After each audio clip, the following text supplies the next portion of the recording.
No todos los que te escuchan te apoyan.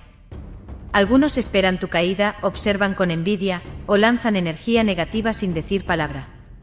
No todos celebran tu crecimiento. Por eso, mueve tus pasos callado. Que hablen tus resultados, no tus intenciones. Hablar de más debilita tus metas. Trabajar en secreto las fortalece. No anuncies lo que harás, solo hazlo. El éxito se cocina en silencio y se sirve con impacto. Protege tus sueños. No los compartas con cualquier oído. Que el mundo se entere cuando tu brillo sea imposible de ignorar.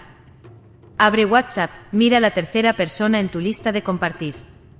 Esa persona necesita proteger sus sueños y metas de los comentarios de otros.